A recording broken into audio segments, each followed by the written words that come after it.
Hello everyone, this is Badal Verma and welcome again to my educational YouTube channel IS Point. I hope you are very well. So today we are going to discuss about Modern India History NCERT Class 8 Chapter 9 Part 2 Women, Caste and Reform. तो जैसा कि हम लोगों ने अपनी previous video lecture में देखा था कि किस तरीके से जो महिलाओं की समाज में स्थिति थी अब उनको बदलने के लिए जोर दिया जाने लगा था। यानी कि जो कुछ विचारक थे समाज में उन्होंने समाज को एक तरीके से सुधारने के लिए महिलाओं की स्थिति में अब परिवर्तन को लाना जरूरी समझा और वो अपने एक तरीके से उस काम में कामयाब भी हुए। जैसे कि एक उदाहरण आप ले लीजिए, राजा राम मोहन रॉय, उन्होंने सबसे प्रमुख जो काम किया था एक तरीके से सती प्रथा को ख़त्म करने का उन्होंने काम किया था। और इसी तरीके से कुछ विचारकों ने इसी तरीके की मुहिम चलाई जिससे कि जातियों और महिलाओं अर्थात पुरुष और महिला यानी कि जो लिंग का भेद था उन्हें ख़त्म करने की एक तरीके से उन्होंने मुहिम चलाई थी। तो जिन्होंने हमारी पहली वीडियो को नहीं देखा तो डिस्क्रिप्शन बॉक्स में लिंक दिया गया है, आप सभी लोग जाकर हमारी पहली वीडियो को देख सकते हैं।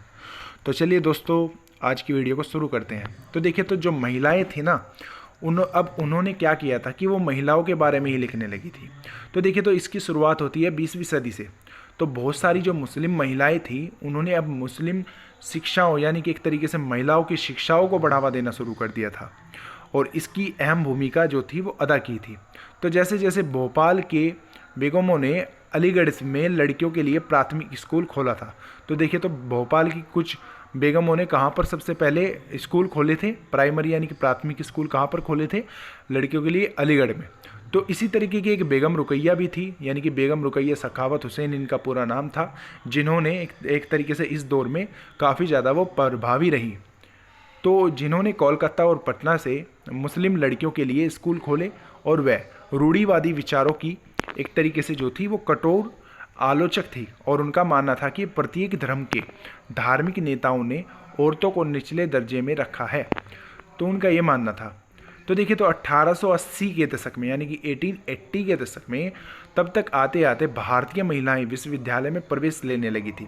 यानी कि अब जो सिचुएशन है महिलाओं की वो समाज में एक तरीके से बदलने लगी थी। यानी कि महिलाओं को देखने का जो नज़रिया था अब वो समाज में बदलने लगा था। क्योंकि पहले तो होता क्या था कि महिलाओं को एक तरीके से कुछ सीमित अधिकारों में बांध कर रखा जाता था, परंतु धीरे धीरे जब महिलाएं एजुकेटेड होती गई और धीरे धीरे जैसे जैसे समाज अब जागरूक होते गया तो महिलाओं को भी अब उनके अधिकार दिए जाने लगे और महिलाओं ने इस चीज़ में बढ़ चढ़ करके हिस्सा लिया और अपनी एक पहचान बनाने की इन्होंने कोशिश की, जिसके चलते चलते विश्वविद्यालयों में प्रवेश लेने लगी थी। तो इनमें से कुछ एक चिकित्सक भी बनी और कुछ शिक्षिकाएं भी बनी और बहुत सारी महिलाएं लिखने लगी और उन्होंने समाज में महिलाओं की स्थिति पर अपने आलोचनात्मक विचार प्रकाशित किए। पूना में घर पर ही रहकर शिक्षा प्राप्त करने वाली ताराबाई शिंदे ने स्त्री पुरुष तुलना नाम से एक किताब प्रकाशित की, जिसमें पुरुषों और महिलाओं के बीच मौजूद सामाजिक फ़र्कों की आलोचना की गई थी। तो देखिए, तो काफ़ी ज़्यादा इंपॉर्टेंट क्वेश्चन यहाँ से भी बन जाता है क्योंकि हर एक साल में यूपीएससी काफ़ी बार कुछ शब्द जो है वो शब्दावली से भी पूछती है। तो जैसे कि स्त्री पुरुषों तुलना ये पुस्तक किसके द्वारा लिखी गई थी? तो ताराबाई शिंदे के द्वारा ये लिखी गई थी। तो इसमें किन किन बातों का विवरण मिलता है? तो देखिए, तो पुरुषों और महिलाओं के बीच मौजूद सामाजिक फ़र्कों की आलोचना इसमें की गई है। तो इसी के तहत इनसे इस पुस्तक में इन्हीं बातों का जो है वो विवरण मिलता है। तो चलिए अब देखते हैं। तो जैसा कि आप ये देख पा रहे होंगे चित्र 7 में कि पंडिता रमाबाई का एक चित्र है। तो देखिए अब इनकी क्या समाज में सुधारने की एक तरीके से महिलाओं की सिचुएशंस को बदलाव करने की क्या इनकी अहम भूमिका रही है। तो देखिए, तो ये एक तरीके से जो संस्कृत की एक महान स्कॉलर थी। तो देखिए, तो पंडिता रमाबाई का मानना था कि हिंदू धर्म महिलाओं का दमन करता है। उन्होंने ऊंची जातियों की हिंदू महिलाओं की दुर्दशा पर एक किताब भी लिखी थी। उन्होंने पूना में एक विधवा गृह की स्थापना की जहां ससुराल वालों के हाथों अत्याचार झेल रही महिलाओं को पनाह दी जाती थी। वहां महिलाओं को ऐसी चीज़ें सिखाई जाती थी जिनके सहारे वे अपनी रोजी रोटी चला सके। तो जाहिर है कि इन सभी बातों में रूढ़िवादी खेमे के लोग काफ़ी आग बबूला हुए।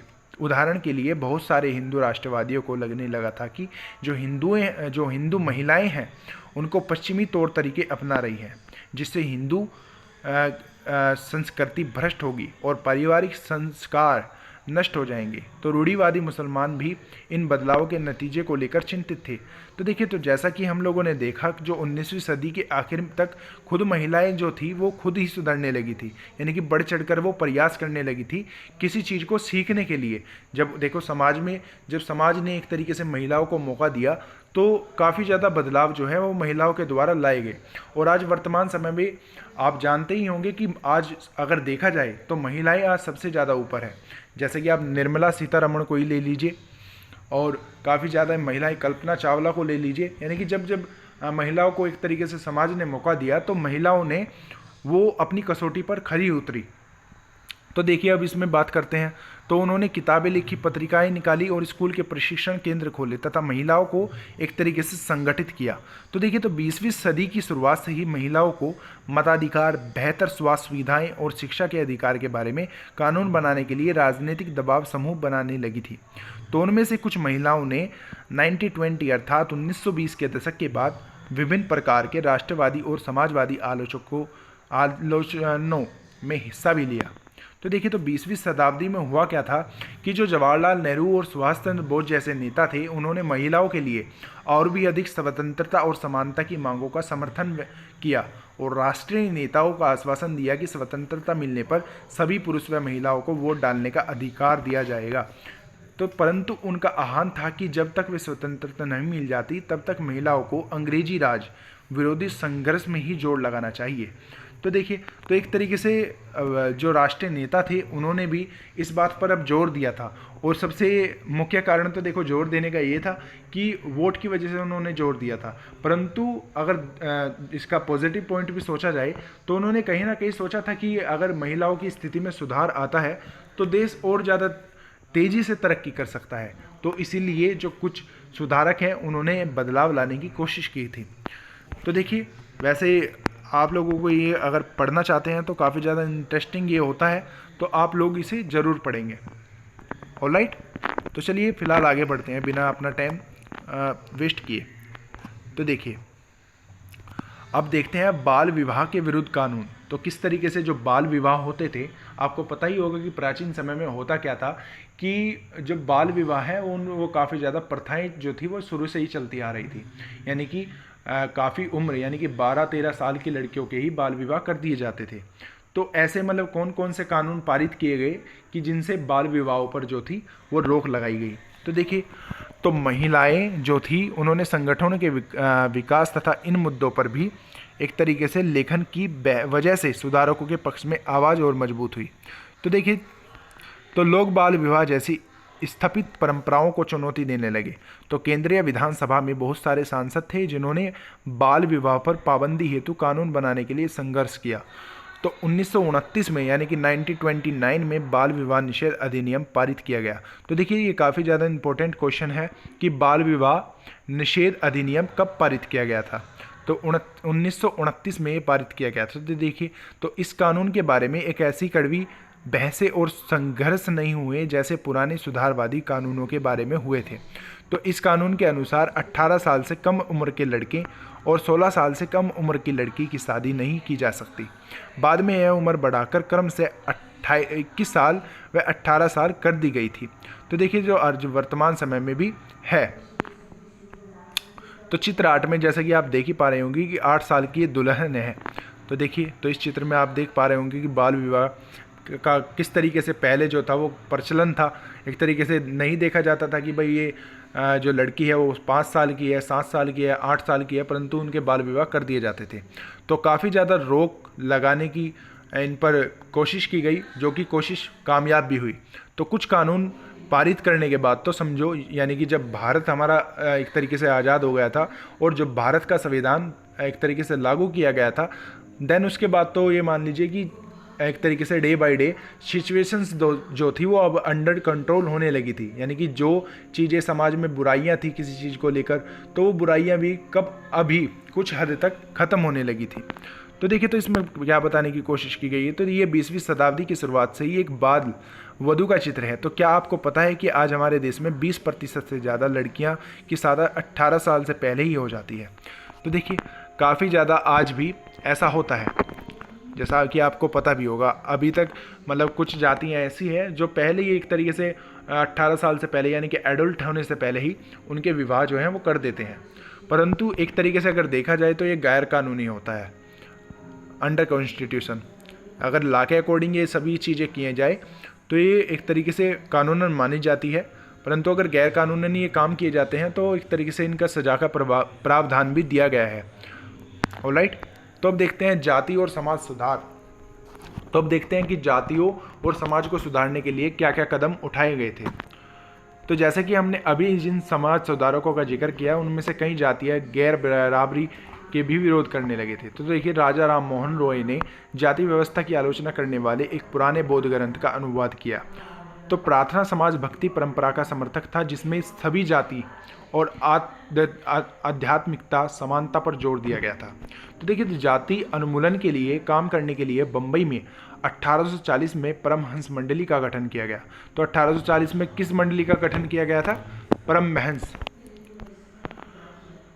तो देखिए, उसके बाद इन सुधारकों और सुधार संगठनों के सदस्य से बहुत सारे ऊंची जातियों के लोग थे। तो गुप्त बैठकों में ये सुधार भोजन और स्पर्श जैसे मामलों में जातीय कायदे कानूनों का उल्लंघन करते थे, तो जिससे अपने जीवन में भी जातीय पूर्वग्रहों और बंधनों में निजता पा सके। तो कई लोग ऐसे थे जहां जाति आधारित समाज व्यवस्था में होने वाले अन्याय के विरुद्ध थे, और 19वीं सदी में ऐसे ईसाई प्रचारक आदिवासी समुदाय और निचली जातियों के बच्चे के लिए स्कूल खोलने जाने लगे थे, यानी कि अलग अलग कास्ट के हिसाब से ही वो स्कूल खोलने जाने लगे थे। परंतु धीरे धीरे से इस बात पर भी जोर दिया गया कि जाति को लेकर भी एक तरीके से जो भेदभाव है वो ख़त्म किया जाए। और जब भारत का संविधान लागू हुआ था तो उसके बाद तो ये समझ लीजिए कि काफ़ी ज़्यादा जो था वो सुधार आने जो थे वो शुरू हो गए थे। तो देखिए, तो इन बच्चों को बदलती दुनिया में अपना रास्ता ढूंढने के लिए नए साधन अब मिलने लगे थे। तो उसी समय बहुत सारे जो गरीब लोग थे वो शहरों से निकलकर नई नौकरियों को तलाश के गांव में छोड़कर भी जा रहे थे। तो नए कारखानों और नगर पालिकाओं में नई नौकरियां निकल रही थी, जिसमें हमने अध्याय 6 में विस्तार से पढ़ा था। ऑलराइट, तो अब देखते हैं। तो देखिए, कल्पना कीजिए कि इससे मजदूरी की कितनी मांग पैदा हुई होगी। तो शहरों में नालियां बनाई जाने लगी थी, सड़कें बिछनी थी, इमारतों का निर्माण होना था और शहरों को एक तरीके से साफ किया जाना था, यानी कि एक तरीके से जो डेवलपमेंट का भी कार्य है वो भी किया जाना था। तो उसके बाद कुलियों, खुदाई करने वाले, बोझा ढोने वाले, ईंट बनाने वाले, नालियाँ साफ करने वाले, सफाई कर्मियों, पालकी ढोने वाले, रिक्शा खींचने वाले, एक तरीके से जो नीचे वर्ग के लोग थे, जो नीचे वर्गों का एक तरीके से काम किया करते थे, यानी कि रिक्शा चलाना, सफाई करना, नालियों को साफ करना, ईंट बनाना या बोझा ढोना, इस तरीके के जो काम किया करते थे, यानी कि श्रम का काम किया करते थे, एक तरीके से जिसे हम कहते हैं एक तरीके से लेबर का जो काम किया करते थे। तो इन कामों को संभालने के लिए गाँवों और छोटे कस्बों के गरीब शहरों की तरफ जाने लगे। तो जहां मजदूरी की मांग पैदा हो रही थी तो शहर से जाने वाले बहुत सारे निम्न जातियों के लोग भी थे। तो कुछ लोग असम, मॉरिशस, त्रिनिदाद और इंडोनेशिया आदि स्थानों पर बागानों में काम करने चले गए थे। तो नए स्थानों पर काम अक्सर बहुत कठोर था, और परंतु गरीब निचली जातियों के लोगों को यह गाँवों में स्वर्ण जमींदारों द्वारा उनके जमीन पर दमनकारों, कब्जा और दैनिक अपमान से छूट निकलने का एक मौका था। तो देखिए, तो चित्र 9 में क्या बताने की इसमें कोशिश की गई है। तो चित्र 9 में एक कुली जहाज 19वीं शताब्दी में जिसका चित्रण किया गया है। तो देखिए, तो जाम सैलन नामक एक कुली जहाज के द्वारा भारतीय मजदूरों को मॉरिशस ले जाया जाता है, जहां उन्हें तरह तरह के कठोर काम करने पड़ते थे, और इनमें से ज़्यादातर मजदूर निचली जातियों के होते थे। ऑलराइट, तो देखिए, तो एक तरीके से जातियों के हिसाब से भी काफ़ी ज़्यादा उस समय समाज में भेदभाव था। परंतु आज वर्तमान समय की अगर स्थिति को कंपेयर किया जाए इस चीज़ से, यानी कि कंपेयर अगर इस चीज़ से किया जाए, तो आज काफ़ी ज़्यादा भेदभाव देखने को नहीं मिलता। यानी कि सीधे सीधे शब्दों में कहें तो आज जो लोग हैं एक तरीके से संपूर्ण अधिकारों में जीते हैं। एक तरीके से वो चाहे महिलाएं हो या पुरुष हो, एक तरीके से बराबरी का अधिकार जो है वो उतना ही तो पुरुषों को अधिकार दिया गया है संविधान के तहत, और इतना ही महिलाओं को, और उतना ही एक तरीके से निचली जाति को, और एक तरीके से उपली जाति को। वैसे देखा जाए तो जातियाँ वातियाँ आज के समय में कुछ नहीं है, परंतु संविधान के अंतर्गत कुछ जातियों को बनाया गया है। जैसे कि संविधान ने यानी कि इंडियन कॉन्स्टिट्यूशन के द्वारा जनरल, ओबीसी और एससी और एसटी जातों में एक तरीके से जातियों में एक तरीके से विभाजित किया गया है। ऑलराइट, परंतु जो पहले की स्थिति थी तो पहले की स्थिति को बदलने के लिए ही कुछ सुधारकों ने इस तरीके के कदमों को उठाया था और उनके कदम आज एक तरीके से प्रभावी साबित भी हुए हैं, जिससे कि आज समाज में एक तरीके से इतना ज़्यादा जो भेदभाव है वो देखने को नहीं मिलता। तो इसी के साथ आज का ये हमारा टॉपिक यहीं पर ख़त्म होता है। आई होप कि आपको ये वीडियो अच्छी लगी होगी। अगर आपको ये वीडियो अच्छी लगी है तो वीडियो को लाइक शेयर कमेंट करना न भूलें, और अगर आपने अभी तक हमारे यूट्यूब चैनल को सब्सक्राइब नहीं किया है तो प्लीज़ यूट्यूब चैनल को सब्सक्राइब कर लीजिए, जिससे आपको हमारी वीडियो की आने वाली नोटिफिकेशन सबसे पहले टाइम पर मिल जाए। और अगर अभी तक आपने हमारे टेलीग्राम ग्रुप को ज्वाइन नहीं किया है तो टेलीग्राम ग्रुप का ज्वाइन एक तरीके से जो लिंक दिया गया है वो आपको डिस्क्रिप्शन बॉक्स में मिल जाएगा, जिससे कि आप नई नई PDF जो है वो सब्जेक्ट से रिलेटेड उनके बारे में पढ़ सकते हैं। और काफ़ी ज़्यादा जो उस पर क्विज कराए जाते हैं, यानी कि क्विज़ उस पर कंडक्ट कराए जाते हैं आजकल, जो UPSC के लिए काफ़ी ज़्यादा इम्पोर्टेंट और साबित है। तो इसीलिए हमारे टेलीग्राम ग्रुप को भी ज्वाइन कीजिए। ऑलराइट, इसी के साथ हैव अ गुड डे। जय हिंद, जय भारत।